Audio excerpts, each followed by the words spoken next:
అమెరికాలకు పోయి అక్కడ పోయి నేను చాలా మంది తల్లిదండ్రులు కూడా చూస్తున్నాను, ఎప్పుడైనా ఎవరైనా చనిపోతే కూడా రావట్లేదు అని విన్నాం. కొడుకులు కూడా రావట్లేదు, కూతుర్లు కూడా రావట్లేదు. బ్యాడ్ లక్ ఏంటంటే ఇక్కడ ఉన్న తల్లిదండ్రి కూడా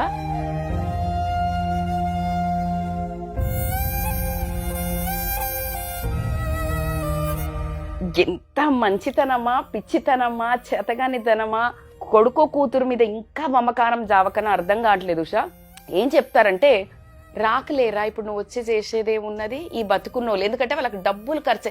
వీళ్ళ పిచ్చి పాడవడా, ఆ పైసలతో వాళ్ళు ఏం చేస్తారు ఉషా?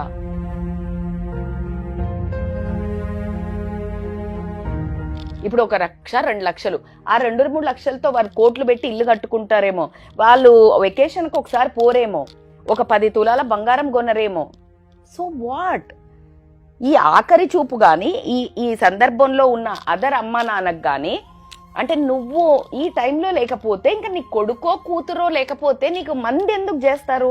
పేరెంట్స్ కూడా కొంత చాలా జడగొడుతున్నారు. నేను అందుకే చెప్తున్నాను, అంటే నువ్వు ఏం నేర్పిస్తున్నావు? డబ్బుకి విలువిస్తున్నావు కదా నువ్వు కూడా. ఇప్పుడు ఎందుకులే, ఇప్పుడు వద్దులే, నువ్వు వచ్చి ఏం చేస్తావు, దేనికి మరి బ్రతికేది? ఇప్పుడు నీకు ఒక 10 లక్షలు 50 లక్షలు కోట్లు పెట్టి ఇక్కడ 2 స్థలాలు కొన్నా, నీకు 3వ స్థలం కొనాలని అగడు. నీకు ఆరోగ్యం లేకపోతే మాత్రం నీకేమనంటే హే బానే ఉంది నాకేమైందిరా? ఈ పిచ్చితనాన్ని, ఈ ప్రేమను, ఈ మమకారాన్ని తల్లి కూతురు కొడుకు ఏం చేస్తున్నారంటే చేతగానితనం కింద అలుసుగా ఆసరాగా తీసుకొని వాళ్ళకు అవసరం ఉన్నప్పుడు మాత్రము అడ్డదిడ్డంగా వాడుకుంటున్నారు. రామ్ గోపాల్ వర్మ గారు నిన్ననే ఒక ఇన్స్టాలో రీల్ చూస్తుంటే వండర్ఫుల్ మెసేజ్. అందుకే కొంతమంది ఆయనకి బయాస్గా ఫ్యాన్స్ ఉంటారు, బయాస్గా యాంటీ ఉంటారు.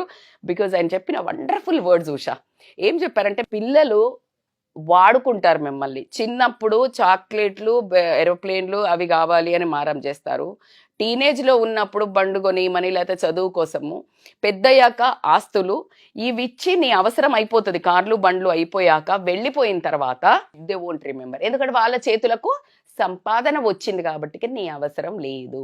పేరెంట్స్కి ఇచ్చే మెసేజ్ ఏంటి అని అంటే, అతిగా ఇప్పుడు ఈ కంటెంట్లు ఇప్పుడు జరిగిన వాస్తవంలో కూడా పేరెంట్స్కి చెప్పాల్సిన మెసేజ్ ఏంటంటే, కొంచెం పిచ్చి తగ్గించుకోండి. పిచ్చి అంటే ఏంటి? పిచ్చి ప్రేమ తగ్గించుకోండి. తగ్గించుకోమంటే తగ్గుద్దా మేడం, మీరు మీకు తగ్గుద్దా అని నన్ను అంటారు. తగ్గదు. అటాచ్మెంట్లో డిటాచ్మెంట్ వేర్. ఈ స్పిరిచువల్ లీడర్స్ అంతా బోధించేది అదే. అటాచ్మెంట్ ఉండాలి. వాళ్ళు తంతారు అనే ముందు తన్నించుకోకుండా మనం పక్కకు సైడ్ అయిపోయి గుండె గట్టిగా చేసుకొని ఎమోషనల్ ఫీలింగ్ని కనుక నువ్వు యాక్సెప్ట్ చెయ్యడం మొదలు పెట్టావు అంటే నరకానికి, అంటే వాళ్ళు చనిపోయిన తర్వాత నరకం కాదు, చస్తూ మాత్రం బ్రతకడం జరుగుతుంది. ప్రతిరోజు కూతురు కానీ కొడుకు కానీ ఫోన్ చేయకపోయినా, ఫోన్ చేసినప్పుడు, ఈ క్లాసులు పీకినా, ఫోన్ చేసినప్పుడు వాళ్ళు ఏ ప్రవర్తనను రోజు వాళ్ళని కృంగదీయడం జరుగుతుంది.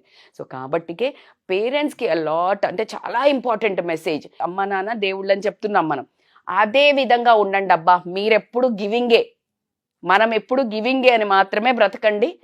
ఎక్స్పెక్ట్ చెయ్యకండి.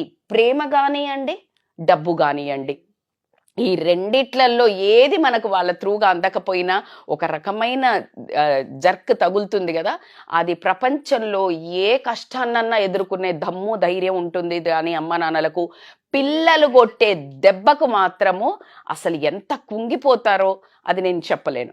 సో కాబట్టికే బీ స్ట్రాంగ్. మీ సేఫ్ జోన్ మాత్రం క్రియేట్ చేసుకోండి. మనస్సును ఎక్కువ క్రియేట్ చేసుకోండి. పరిస్థితుల్లో నారు పోసిన వాడు నీరు పోయడా అన్నట్టు ఎలాగూ బ్రతుకుతాము, అది ప్రాబ్లమే కాదు. ముందు ప్లాన్ చేసుకోండి. వృద్ధాప్యంలో ఎక్కడ ఉండాలి, ఎలా ఉండాలో చక్కగా. అప్పుడు ఎందుకు మేడం పిల్లలకు దాచిపెడతాం? మీ పిచ్చి కానీ వాళ్ళు బ్రతుకుతారు. వాళ్ళకి బ్రతికే శక్తి ఇచ్చారు, ఎగరగలిగే శక్తి ఇచ్చారు, చాలు. అంతేగాని వాళ్ళకి ఇంకా ఎగురుతుంటే కూడా దానాన్న ఎగిరి మళ్ళీ వచ్చి నాదే తినిపో ముద్ద పెడతా అనే మాత్రం మర్చిపోయి చక్కగా మీ వృద్ధాప్యంలో అవసరం ఉన్నంత చేసుకొని, మనకు శక్తి ఉన్నంత వరకు ఆరోగ్యాన్ని కాపాడుకొని, రోజు యోగానో వాకింగో మీ పాత దోస్తులను కలుస్తూ మంచి ఫ్రెండ్షిప్ స్పెండ్ చేస్తూ హ్యాపీగా బ్రతకండి. కానీ ఈ చుట్టాలనో లేకపోతే పిల్లల మీదనో ఎఫెక్షన్ పెంచుకొని మానసికంగా మాత్రం ఒత్తిడికి గురి కావద్దు. మంచి ఆహారం తీసుకోండి, చక్కగా మంచి ప్లేస్లో ఒక మంచి గ్రూప్ ఆఫ్ పీపుల్తో ఉండండి, హ్యాపీగా ఉండండి.